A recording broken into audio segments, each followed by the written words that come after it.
ప్రభువునందు ప్రియ దేవుని బిడ్డలారా, the God of the Bible అనే అంశాన్ని మనం ధ్యానం చేస్తున్నాము. నేటి వాక్య ధ్యానానికి సహకారం ఇస్తున్న బిడ్డలు doctor Pachigalla Annie Preethi, wife of doctor Pachigalla Avinash Eluru, Aryan Daniel, మరియు Srimathi Adimalla Jessie Soumya BTech, wife of Adimalla Praveen Kumar garu, scale 2 state bank manager. వీరు సహకారాన్ని ఇస్తున్నారు. దేవుడు ఈ కుటుంబాన్ని దీవించును గాక. ప్రేమ సాక్షి టీవీ ద్వారా 8 నుండి 10 లక్షల మంది వాక్యం వినే అవకాశం ఉన్నది. మీరు కూడా, మీరు మరియు మీ ఫ్రెండ్స్ ఎవరైనా కలిసి ఇలాగున ఎపిసోడ్ సహకారం చాలా తక్కువ డబ్బుతో మీరు చేయగలిగినట్లయితే ఈ ప్రసారం కొనసాగుతుంది. మీ కొరకు ప్రార్థిస్తాను, వాక్య ధ్యానం కొరకు ప్రార్థిస్తాను, స్పాన్సర్స్ కొరకు కూడా ప్రార్థిద్దాం. తలలు వంచండి. మమ్మలను మిక్కిలిగా ప్రేమిస్తున్న మా ప్రియ తండ్రి, వందనాలు, స్తోత్రాలు.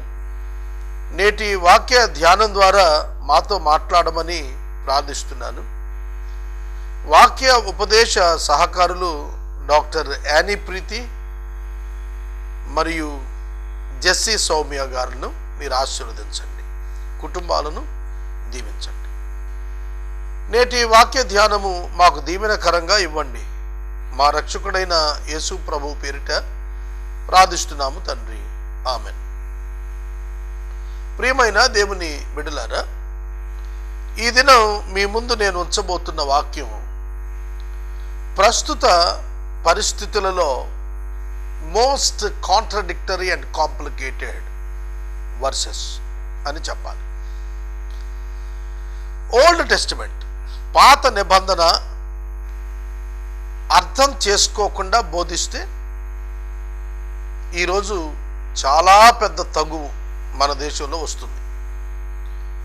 చూడండి, ఇవాళ మనం సెక్యులర్ కంట్రీలో మనం జీవిస్తున్నాం. మనము న్యూ టెస్టిమెంట్ పీరియడ్లో జీవిస్తున్నాం. బిబ్లికల్గా we are under the period of the new testament. ఇప్పుడు నేను మీకు వివరిస్తున్న వాక్యం ఉన్నదే old testament scripture. It's not applicable as per the literal scripture. అక్షరం ప్రకారంగా ఇది అమలులో లేనటువంటి వాక్యం. అయితే దాని వెనక ఉద్దేశాలు మాత్రం అలానే ఉంటాయి. జాగ్రత్తగా గుర్తుపెట్టుకోండి. Implementation of law was బానిష్డ్.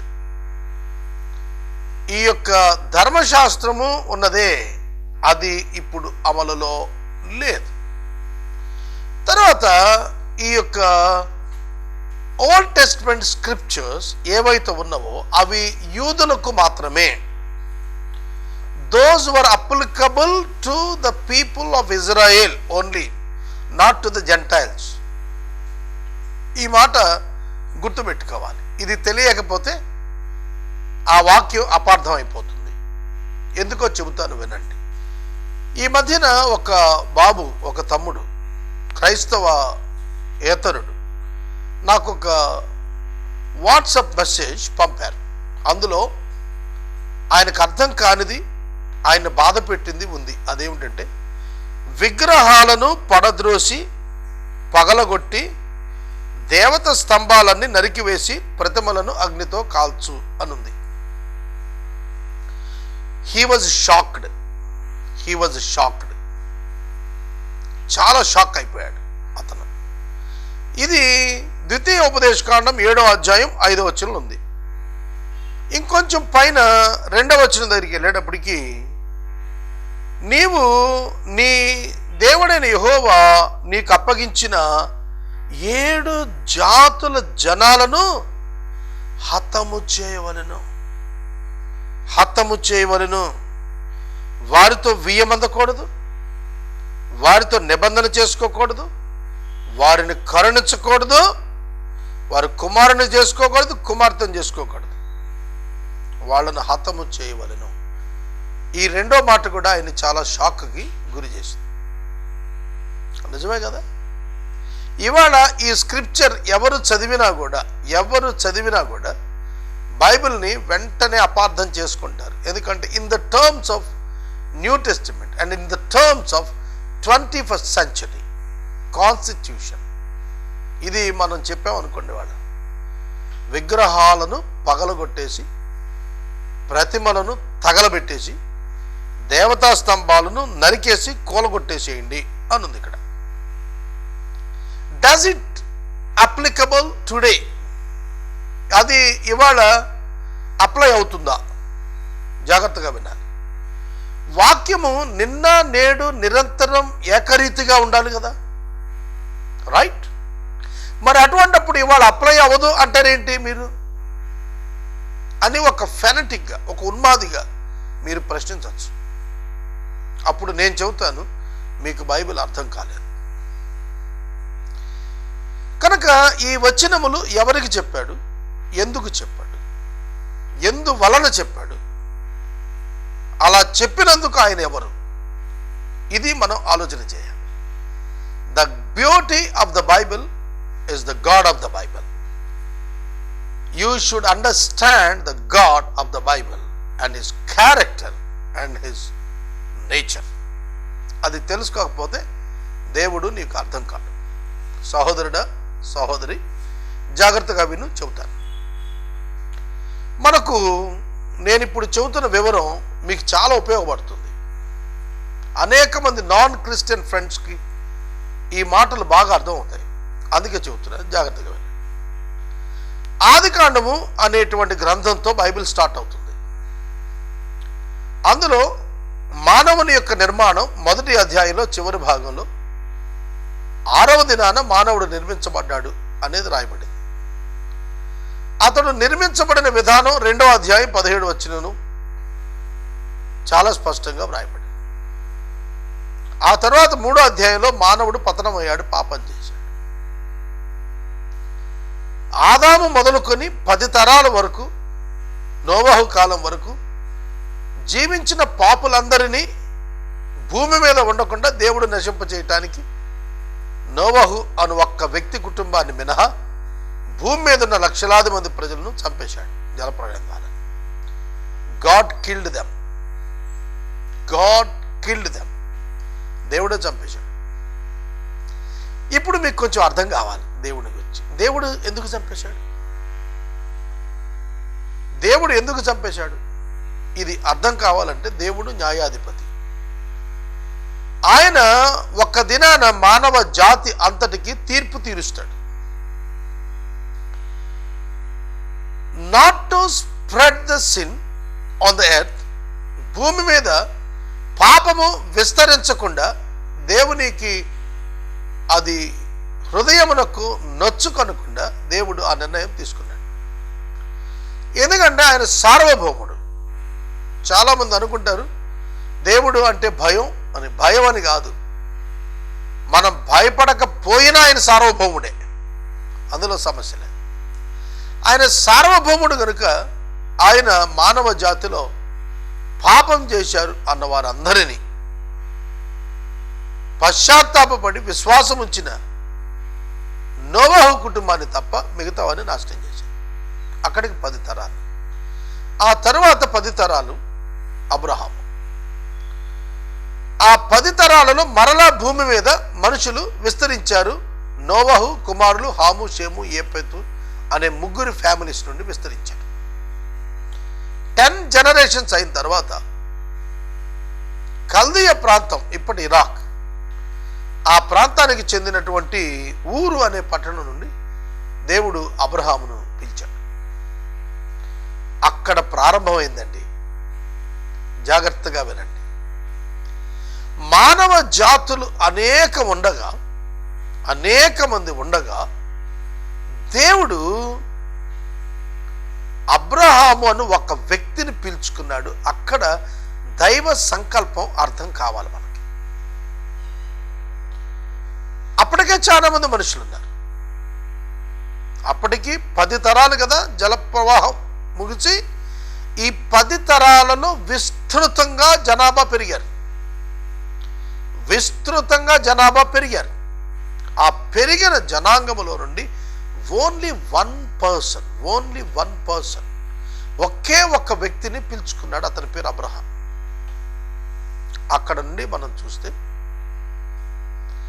అతని కుటుంబంలో ఇస్సాకు యొక్క కుటుంబంలో యాకోబును, యాకోబు యొక్క కుటుంబంలో 12 గోత్రాలను దేవుడు ఏర్పాటు చేసుకున్నాడు. వారిని 70 మందిగా ఉన్నప్పుడు ఐగుప్తు తీసుకెళ్ళాడు. 6 లక్షల కాలం అయిన తర్వాత బయటకు తీసుకొచ్చాడు. వారికి ఒక దేశాన్ని స్వాస్థ్యంగా ఇవ్వాలనుకున్నాడు. అప్పటికే అనేక జాతులు ఉద్భవించి ఉన్నాయి. యాకోబు యొక్క సంతానములో నుండి ఇజ్రాయేలీయులు అనే ఒక జాతి ఎలా వచ్చిందో, అలాగే యాకోబు యొక్క అన్న అయిన ఏశావు నుండి ఎదోమీయులు వచ్చారు. ఇస్సాకు యొక్క సోదరుడైన ఇష్మాయేలు నుండి ఇష్మాయేలీయులు వచ్చారు. అబ్రహాము యొక్క సంతానము కెతూరా ద్వారా కలిగినటువంటి 6 కుమారుల ద్వారా దేశాలు వచ్చాయి. మిద్యాను అందులోనే వచ్చింది, దీదాను అందులోనే వచ్చింది. అబ్రహాము యొక్క అన్న కుమారుడైన లోతు ద్వారా మోయాబీయులు, అమ్మోనీయులు అనే జాతి వచ్చింది. ఈ విధంగా మనం చూస్తున్నప్పుడు చాలా జాతులు క్రీస్తు పూర్వము 1400 సంవత్సరాలు వచ్చేటప్పటికి 600 సంవత్సరాల్లో భూమి మీద విస్తృతంగా పెరిగిపోయారు. అక్కడ వారిని ఒక దేశంగా చేసుకున్నప్పుడు వారిని ఐగుప్తు దేశంలో అభివృద్ధి నిమిత్తం ఉంచినప్పుడు దేవుడు తన రక్షణ ప్రణాళిక నెరవేర్పును వారికి అర్థమగునట్లుగా చెర అనుభవములో వారిని ఉంచి మోషే ద్వారా వారిని విడిపించి రక్షించి మానవులు పాపం అనేటువంటి చెర నుండి ఎలా రక్షించబడతారో వారికి అర్థమయ్యేట్లుగా చేసి అగ్నిగుండం నుండి తప్పించుకోవటానికి కావలసిన ప్రణాళిక యొక్క నమూనా పాత నిబంధన గ్రంథంలో మోషే భక్తుల ద్వారా దేవుడు ఏర్పాటు చేసి ఇచ్చాడు. అక్కడే ధర్మశాస్త్రం వచ్చింది. ఈ ధర్మశాస్త్రం ఎవరికి అంటే, ఎవరి నాయకత్వంలో, మోషే నాయకత్వంలో ఎవరైతే బయటకు వచ్చారో వారికే చెందుతుంది. ఎందుకు వారిని ఆ విధంగా ఏర్పరచుకున్నాడంటే, లోకమంతటికి వీరు సాక్షిగా కనబడతారు. ఈ వీళ్ళు దేవుని పిల్లలు, దేవుని నిబంధన కిందకు వచ్చిన వారు అని తెలియట కొరకు. ఆ కాన్సెప్ట్లో నిర్గమకాండము, లేవీకాండము, సంఖ్యాకాండము, ద్వితీయోపదేశ కాండము రచించడం జరిగింది. ఆ నేపథ్యంలో ఇశ్రాయేలీయులను దేవుడు ఒక జనాంగముగా, రాజ్యముగా చేయటానికి ఇష్టపడి పాలు తేనెలు ప్రవహించే దేశంలోనికి వారిని నడిపిస్తూ ఉన్నప్పుడు మోషే చేత దేవుడైన యెహోవా ఈ మాటలు చెప్పించాడు. దానికి కలిగిన కారణం ఏంటంటే కవెనెంట్, నిబంధన. నేను తప్ప వేరొక దేవుడు మీకు ఉండకూడదు. ఆకాశం అందే కానీ, భూమి మీదే కానీ, నీళ్ళ ఎందే కానీ, నీళ్ళ క్రింద కానీ ఉన్న ఏ జీవి యొక్క రూపాన్ని మీరు దేవునిగా చేసుకోకూడదు. అర్థమవుతోందా? దేవుడు ఇశ్రాయేలు జనాంగానికి ఈ ధర్మశాస్త్రం ఇచ్చి ఇలా చెప్పటానికి కారణం ఏమిటి అంటే, ఆజ్ఞల ప్రకారము వారు జీవించటానికి దేవునితో నిబంధన చేసుకున్నారు. Covenant is an agreement between God and the people of Israel only. ఇశ్రాయేలీయులకు దేవునికి మధ్య మాత్రమే ఈ ఒప్పందం ఉన్నది. కనుక వీరిని దేవుడు ఏర్పాటు చేసుకున్నాడు. ఎవరైతే దేవుని ప్రేమించి, దేవుని సేవించి, దేవునికి లోబడతారో వారిని తన పిల్లలుగా చేసుకుని ఆ రాజ్యంలో ఉంచుతానన్నాడు దేవుడు. కాబట్టి మీరు ఆ దేశంలో ప్రవేశించినప్పుడు అక్కడ ఉన్న ప్రజలను పారద్రోలినప్పుడు ఆ జనాంగాన్ని చంపమన్నాడు. ఇక్కడే మనకి హార్ట్ బ్రేకింగ్. అదే మనకి, they were already condemned in the sight of God. అప్పటికే ఆ జనులు దేవునికి విరోధముగా పాపం చేసి సర్వజ్ఞానమున దేవుడు మార్పునందరని తెలుసుకున్నందున వారికి ఇవ్వబడిన అవకాశములు పూర్తయినందున దేవుని చేత వారిని సమకరించమన్నాడు. కారణం ఏంటంటే వీళ్ళు అంటే ఇశ్రాయేలీయులు స్పిరిచువల్గా పొల్యూట్ కాకుండా దేవుడు వీరిని ఈ జాగ్రత్త తీసుకోమన్నాడు. చూడండి, నన్ను అనుసరింపకుండా ఇతర దేవతలను పూజించున్నట్లు నీ కుమారుని వాళ్ళు మళ్ళిస్తారు. అందువలన యెహోవా కోపాగ్ని నీ మీద రగులుకొని ఆయన నిన్ను త్వరగా నాశనము చేయును. కాబట్టి విగ్రహాలను పడగొట్టు, కాబట్టి ప్రతిమలను తగలగొట్టు, కాబట్టి ప్రతిమలను పగలగొట్టు, కాబట్టి బలిపీఠాలు పడద్రోసే. ఈ జాతికి మాత్రమే ఇచ్చాడు. ఎందుకంటే ఈ జాతి దేవునితో అగ్రిమెంట్ పెట్టుకుంది, మేము వేరొక దేవుని కలిగి ఉండము, ఏ విగ్రహం మేము చేసుకోము. ఈ అగ్రిమెంట్ వాళ్ళు ఫాలో అప్ చేస్తున్నారు కనుక, చెయ్యవలసి ఉన్నది కనుక దేవుడు ఈ విధమైన ఆజ్ఞ ఇచ్చాడు. విగ్రహాలు పడగొట్టమన్నాడు, వాళ్ళని హతం చేయమన్నాడు. కారణం, వాళ్ళు నీ కుమారుని విగ్రహారాధనలో దించి మిమ్మలను నాశనం నా చేత చేయిస్తారు. కాబట్టి మీరు నాశనం కాకుండానట్లుగా వారిని తొలగించేసేయమన్నాడు. ఇప్పుడు అది అప్లై కాదు. Today this words cannot be applied. ఇవాళ ఈ లిటరేచర్ ఉందే, ఇది అప్లై కాదు.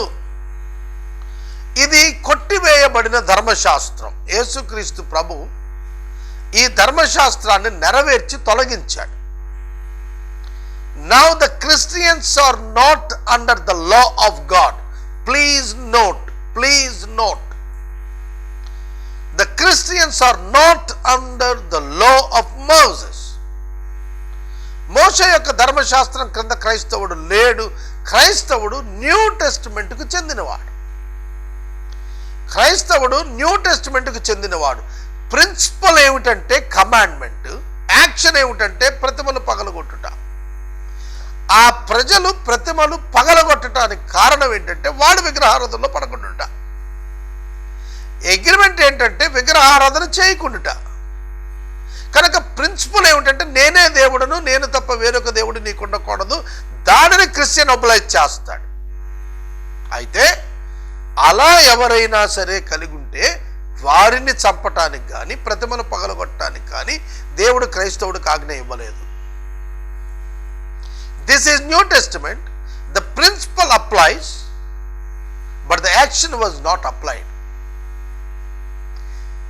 ఆ రోజున వాళ్ళు చేసింది అప్లై కాలేదు, కానీ దేవుడిచ్చిన ఆజ్ఞ మాత్రం even today Christian should not do the Idol worship. Because God hates that, He hates always. Not only in the Old Testament, but also in the New Testament, God hates idolatry. దేవుడు విగ్రహారాధనను ఒప్పుకోడు. అందుకే ఆరాధించువారు ఆత్మతో సత్యముతో ఆరాధించాలని చెప్పేశాడు. Even not in the building church building, synagogue or on the mountain, కొండ మీద కానీ సినగోగులో కానీ మందిరంలో కానీ మీరు ఇక మీదట ఆరాధించక్కర్లేదు. ఆరాధించువాడు ఆత్మతోనూ సత్యముతోనూ ఆరాధించాలన్నాడు. You don't need to break the idols, you don't need to demolish the temples. కనుక ఇది అర్థం కాల చాలా మందికి. ఈ వివరణ వారికి క్రైస్తవేతర సమాజానికి క్రైస్తవుడు ఎక్స్ప్లెయిన్ చేయాలి. బైబిల్ ఈ డిస్పెన్సేషన్ ఆఫ్ లా పీరియడ్లో ఉన్నప్పుడు వారికి మాత్రమే చెప్పబడినటువంటి కొన్ని ప్రత్యేకమైన మాటలు ఇవాళ మనం సమాజంలో అప్లై చేసుకుని కంగారు పడుతున్నాము. బైబిల్లో రాసేసి ఉందండి, మర్డర్లు చేసేయండి, విగ్రహాలు కూల్చేయండి అని రాసుందండి. చాలామంది క్రైస్తవ బోధకులు తెలియక ఎవరైనా నాన్ క్రిస్టియన్ ప్రభువుని అంగీకరిస్తే ఆ నీళ్లలో విగ్రహాలు పారేయటమో భూమిలో పాతి పెట్టడమో చేస్తున్నారు. అలా చేయాల్సిన పని ఏముంది? It is nothing but dishonouring some others faith. You don't need to do that. అది నువ్వు చేయక్కర్లేదు. ఆ విధంగా నువ్వు వాళ్ళను ఆ అభిప్రాయం వాళ్ళకు వచ్చేట్టుగా ప్రవర్తించరాదు. You have trusted God, you can obey God. That's all simple. నువ్వు రక్షించబడు, విశ్వాసం ఉంచు, రక్షించబడ్డు అంతవరకు. కనుక మనం ఇప్పుడున్నటువంటి న్యూ టెస్ట్మెంట్ పీరియడ్లో కాన్స్టిట్యూషనల్ ఇవాంజలిజం మనం చేయగలగాలి. ఇతర మత విశ్వాసాలను పాడు చేసే, దెబ్బతీసేటట్లుగా మనం మన సువార్థీకరణ చెయ్యక్కర్లేదు. ఎప్పుడు చేయాలో తెలుసా? కంప్లీట్ టోటల్ గాస్పుల్ బ్యాన్ చేస్తే ఖచ్చితంగా చేస్తే రాలి. కానీ ఇప్పుడు మన కాన్స్టిట్యూషన్ బ్యాన్ చేయలేదే, రిలీజియస్ ఫ్రీడమ్ ఇచ్చింది. కాబట్టి రిలీజియస్ ఫ్రీడమ్ను వినియోగించుకొని ఒక గుడ్ సివిక్ సెన్స్తో, ఒక రియల్ క్రిస్టియన్గా, ఒక గ్రేట్ సిటిజన్ ఆఫ్ ఇండియాగా నువ్వు నీ మత విశ్వాసాన్ని, నువ్వు నమ్మిన సిద్ధాంతాన్ని నీ పొరుగు వారితో with permission you can tell them. Yesuprabhu చెప్పింది అదే. మీరు వెళ్ళండి, నో అంటే మీరు వెళ్ళిపోండి. Don't compel them to even hear, don't compel them to even receive you. మిమ్మల్ని ఇంట్లోకి పిలవలేదు అనుకోండి, వెళ్ళిపోండి, వెళ్ళిపోండి. మీ పాదధూళి అక్కడ వదిలి వెళ్ళిపోండి, అది సాక్ష్యం అవుతుందని అన్నాడు. మీరు గ్రహించాలి దేవుని యొక్క వాక్యాన్ని. క్రొత్త నిబంధన గ్రంథంలో దేవుడు విగ్రహారాధనను అనుమతించలేదు, పాత నిబంధనలో కూడా అనుమతించలేదు కదా అని చెప్పి ఇప్పుడు కొత్త నిబంధనలో వాళ్ళను తీసుకొచ్చి విగ్రహాలు పగలగొట్టమనే బోధ ఇప్పుడు చేయలేదు. ఇది ఇప్పటికి సంబంధించింది కాదు, ఈ తరమునకు, ఈ జనమునకు, ఈ సంఘానికి చెందింది కాదు. We should not misbehave with the others' religious faith. No right. హక్కు లేదు. ప్రియమైన దేవుని బిడ్డలారా, ఈ సత్యము ప్రతి క్రైస్తవ బోధకుడు, క్రైస్తవ విశ్వాసి గుర్తెరగాలి. ప్రతి క్రైస్తవ విశ్వాసి గుర్తెరగాలి. ఎంత ఫ్రీడమ్ ఆఫ్ రిలీజన్ ఉందంటే ఇవాళ we have more than 25 Telugu Christian 24 hours channels are existed. What a great country our country is. చెప్పండి, మన దేశం ఎంత గొప్ప దేశం అండి. మన కాన్స్టిట్యూషన్ ఎంత భద్రతనిచ్చిన కాన్స్టిట్యూషన్. కాబట్టి మనము ఎట్లా సువార్త ప్రకటించాలో మనం అభ్యాసం చేసుకోవాలి. ఆటంకములు వస్తున్నప్పుడు దానికి చక్కటి విధానమున వివరణ ఇచ్చుట నేర్చుకున్న పద్ధులమై ఉన్నా. ఎల్లప్పుడూ మీ సంభాషణ ఉప్పు వేసినట్టు కృపాసహితంగా ఉండాలన్నాడు. చాలా తీవ్రమైన పరుష పదజాలంతో వాట్సాప్ మెసేజ్లు పెట్టిన వాళ్లకు నేను ఎంతో సామరస్యంతో సౌమ్యంగా నేను పంపించిన జవాబులు, వాళ్ళు నన్ను బ్రదర్ అని, ఫ్రెండ్ అని పిలిచే స్థాయికి వాళ్ళు వచ్చారు. They don't hate people, they hate the system.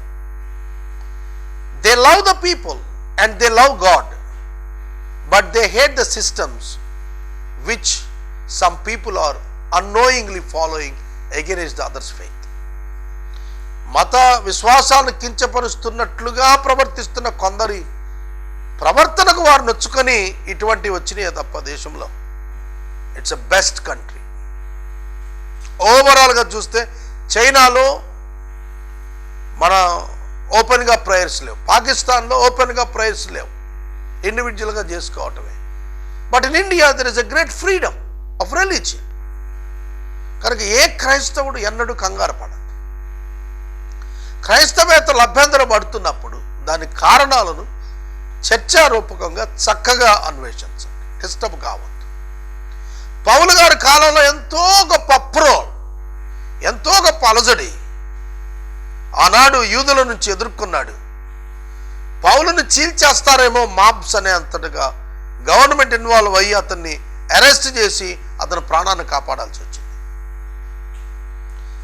he was given an opportunity to tell about his faith before the public in the presence of the judge and the rulers. తెలుసునా, ఇవాళే కాదు ఎప్పుడూ కూడా చట్టం భద్రంగానే ఉంది, చట్టం బలంగానే ఉంది. చట్టాన్ని అమలుపరచక చేతిలోకి తీసుకున్నటువంటి వ్యక్తుల వల్ల హాని వచ్చింది, కానీ ఓవరాల్గా constitution is the best one. నేను మనవి చేస్తున్నాను, బైబిల్ సపోర్ట్స్ ద కాన్స్టిట్యూషన్. ప్రియమైన దేవుని బిడ్డలారా, the new testament supports the constitution of India. It's not against the Bible. కాకపోతే వివరణలు తెలుసుకోవలసినంతగా తెలుసుకోకపోవటం వల్ల, వివరణ ఇవ్వవలసిన వారు ఇవ్వలేకపోవటం వల్ల వచ్చే కన్ఫ్యూజనే తప్ప కూర్చొని మాట్లాడుకున్నప్పుడు ఏ సమస్య లేదు అక్కడ. బైబిల్ ప్రకారం ఒకే దేవుడు అని చెప్పబడింది. ఆ ఒక్క దేవుడు యేసుక్రీస్తు. కనుక ఇవాళ ఎవ్వరూ కూడా, క్రైస్తవుడు ఎవ్వరును భయపడ వీలు లేదు, ఇతర మతముల యొక్క విశ్వాసములకు కించపరచ వీలు లేదు. ప్రార్థన చేస్తాను. నేటి వాక్య ధ్యానానికి సహకారం ఇచ్చిన కుటుంబం, అక్కా చెల్లెళ్ళు, doctor Pachigalla Annie Preethi, wife of doctor Avinash Pachigalla, baby Aryan, Adimalla Jessie Soumya, wife of Adimalla Praveen Kumar, scale two SBI manager. ప్రభు ఈ కుటుంబాన్ని దీవించను గాక. ప్రార్థన. మమ్మలను మిక్కిలిగా ప్రేమిస్తున్న మా తండ్రి, వందనాలు, స్తోత్రాలు. నేటి వాక్య ధ్యానం ద్వారా మాతో మాట్లాడినందుకు స్తోత్రం. పాత నిబంధనలో మీ నియమము క్రొత్త నిబంధనలో కలవరమునకు కారణము కారాదని మీ లేఖనము ద్వారా మాకు నేర్పినందుకు కృతజ్ఞతలు చెల్లిస్తూ యేసు దివ్య నామమున ప్రార్థిస్తున్నాము తండ్రి, ఆమేన్. తండ్రి అయిన దేవుని ప్రేమ, కుమారుని యేసయ్య కృప, పరిశుద్ధాత్మని యొక్క అన్యోన్య సహవాసం సదా మనకు తోడైనది గాక. ఆమేన్.